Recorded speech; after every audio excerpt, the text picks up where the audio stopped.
कहानी है रामपुर गांव की, जहां के मर्द महिलाओं को हमेशा नीचा दिखाने की कोशिश में रहते। अरे अभी तक खाना नहीं आया क्या? मुझे एक और शादी करने की जरूरत है। नहीं जी नहीं, ऐसा मत करना, वरना मैं कहाँ जाऊंगी। खाना लेकर मैं अभी आई जी। गांव की पंचायत में भी फैसले हमेशा औरतों के खिलाफ ही रहते। मैं जो फैसला सुनाता हूँ वो भगवान की आज्ञा होती है। इस लड़के ने अपने मन से शादी करके अच्छा नहीं किया।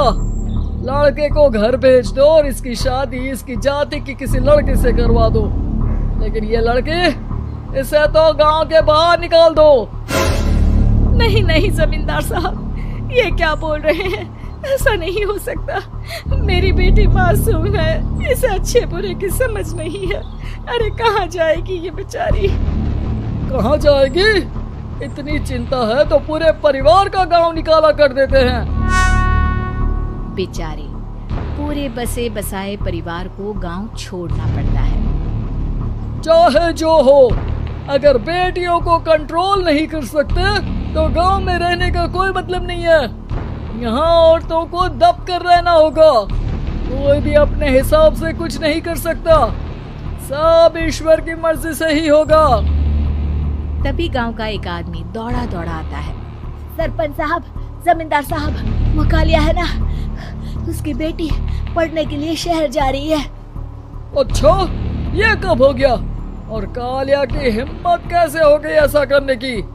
लेकर आओ उसे और उसकी बेटी को।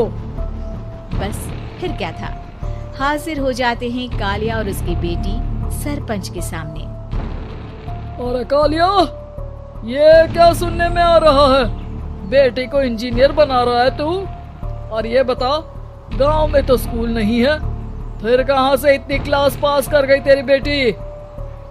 राधा, जो कि कालिया की बेटी है, उसे लगता है कि सरपंच उसकी तारीफ कर रहे हैं।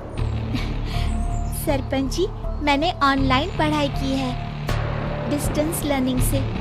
सभी में मैंने अच्छे नंबर पाए हैं, जिसे देखते हुए शहर की इंजीनियरिंग कॉलेज में मुझे स्कॉलरशिप मिली है। वाह जी वाह, क्या होती है ये? पहले तो ये बताओ, फिर आगे की बात करते हैं। पूरा गांव राधा की बात सुन रहा था और राधा बोलती जा रही थी। तो ऐसे मैं फ्री में एक अच्छी शिक्षा लेकर गांव में जो कुछ परेशानियां हैं, जैसे बिजली, पानी और इंटरनेट जैसी समस्याओं के लिए काम करूंगी। मैं गांव को शहर से जोड़ने के लिए पुल का निर्माण करवाने का प्रस्ताव रखूंगी। मुझे पूरी उम्मीद है कि जल्द ही हमारा गांव भी तरक्की की राह पर चल पड़ेगा। राधा की बात सुनकर सारे गांव वाले ताली बजाने लगते हैं। सरपंच को समझ नहीं आता कि वो क्या करे। चुप रह नादान लड़की, गांव के खिलाफ जाने के लिए तुझे गांव से बेदखल कर दिया जाएगा, वो भी पूरे परिवार के साथ। और हाँ, अगर ठीक से गांव में रहना चाहती है तो ये पढ़ाई लिखाई छोड़ दे। हम तेरे लिए गांव का कोई होनहार लड़का देखेंगे। तभी गांव का एक आदमी बोल पड़ता है। अरे नहीं नहीं सरपंच जी, राधा बिटिया जो बता रही है, अगर वैसा हो जाए तो हम लोगों को पैसा कमाने के लिए बाहर नहीं जाना पड़ेगा। हाँ जी, और ना ही कोसों दूर पानी के लिए भटकना पड़ेगा। हमारे बच्चे भी अच्छी पढ़ाई कर सकेंगे और आगे बढ़ेंगे, ना कि हमारी तरह खेती करते बैठेंगे। क्यों गांव वालों, राधा बिटिया का साथ देना चाहिए ना। सरपंच देखता है कि गांव राधा के साथ है तो वो चुप हो जाता है। वो घर आकर अपने सलाहकार से बात करता है, जो बहुत ही चालाक किस्म का इंसान होता है। अरे सरपंच साहब, आपको बहुत ही होशियारी से काम लेना पड़ेगा। एक बार गांव तरक्की कर गया, यहाँ के बालक पढ़ लिए तो कोई ना पूछेगा आपको। और फिर ये जो बेटा और बेटी है ना आपके, इनको भी आम लोगों की तरह ही जीवन जीना होगा। हाँ, लेकिन करे तो क्या करे? वो ना आप मुझ पर छोड़ दीजिए, बस मैं जैसा बोलूं करते जाइए। अगले रोज सुबह जब गांव वाले सोकर उठते हैं तो राधा के घर के बाहर और साथ ही वो लोग जिन्होंने राधा का सपोर्ट किया था, उनके घर के आगे लाल रंग से कल आऊंगी लिखा होता है।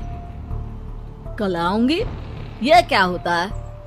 अरे यह तो खून से लिखा है, लगता है कोई भूत प्रेत या चुड़ैल का साया है। चलो सरपंच जी के पास चलते हैं। सभी सरपंच के पास जाकर उसे सारी बात बताते हैं। अरे ये तो बड़ी मुश्किल की बात है। चलो मैं एक बाबा को जानता हूँ, उन्हें बुला लेता हूँ। सरपंच बाबा को लेकर गांव के घर के बाहर जाता है।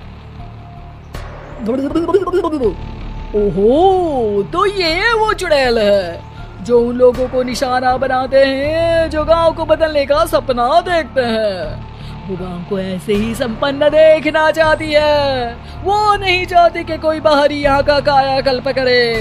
क्या तुम लोगों में से किसी ने गांव को बदलने की सोच रखी है? तभी राधा की माँ रोते रोते आती है। मेरी राधा घर से गायब हो गई है। अरे कोई तो बचाओ, मेरी बच्ची कहाँ गई?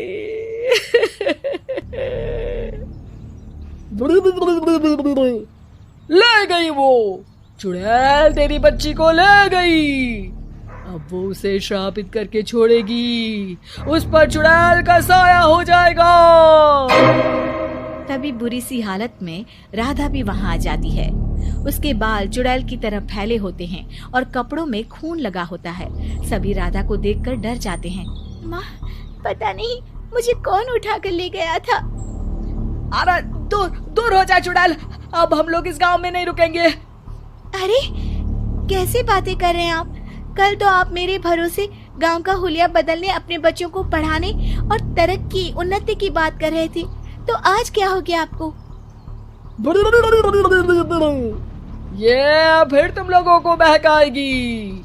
ये चुड़ैल गांव में आ चुकी है, ऐसे ही ये तुम्हारे घर के बच्चों को भी ले जाएगी। गांव वाले राधा को गांव से बाहर निकाल देते हैं। उसके माँ बाप रोते रहते हैं, लेकिन गांव वाले नहीं मानते। मैं भी अपनी बहन के साथ गांव के बाहर रहूंगा, लेकिन वो पढ़ाई नहीं छोड़ेगी। वहीं सरपंच के घर पर सलाहकार कहता है। देखा, सांप भी मर गया और लाठी भी नहीं टूटी। लेकिन अगले ही दिन सरपंच के घर के बाहर भी वही शब्द लिखे होते हैं। और फिर सरपंच की बीवी कहती है, हमारी बेटी को किसी ने अगवा कर लिया है। तभी राधा का भाई वहां आ जाता है। अरे गांव वालों, मैंने सरपंच जी की बेटी को देखा था। वो चुड़ैल उसे उठाकर ले जा रही थी। अरे क्या मजाक कर रहे हो? नहीं नहीं सरपंच जी, आप नहीं जानते। वो चुड़ैल अब आपकी बेटी में आ जाएगी, जैसे राधा के अंदर आ गई थी। तभी सरपंच की बेटी वैसी ही हालत में वहां आती है जैसे राधा आई थी। पापा, पता नहीं कैसे मैं गायब हो गई थी। चुड़ैल, इसके अंदर भी चुड़ैल का साया है, मारो इसे। अरे नहीं नहीं, इसे भी राधा के पास गांव के बाहर ही भेज दो। अरे चुप रहो, मेरी बेटी कहीं नहीं जाएगी और चुड़ैल वुड़ैल कुछ नहीं होता है। अरे कैसे बात कर रहे हो सरपंच जी? आप तो बोल रहे थे कि आपका फैसला भगवान का ज्ञान होता है, तो अपने पर बात आई तो अब आप ऐसे बोल रहे हैं। अरे ना ना ना, आपको अपनी बेटी को त्यागना ही होगा। अरे बुलाओ बाबा को। राधा का भाई बाबा को ले आता है, जिसे अब गांव वालों के डर के कारण सच बोलना पड़ता है। मैं कोई बाबा नहीं हूँ, मैं तो मोची था। ये सलाहकार महोदय ने मुझे कहा था एक्टिंग करने को। अब वो मुझे पैसे देने वाले हैं। अब मुझे माफ कर दो। गलती हो गई, मुझे माफ कर दो। तभी वहां राधा आ जाती है। देखा सरपंच जी, जब गांव के बच्चे साक्षर होंगे तो आप जैसे लोगों की चालाकी नहीं चलेगी।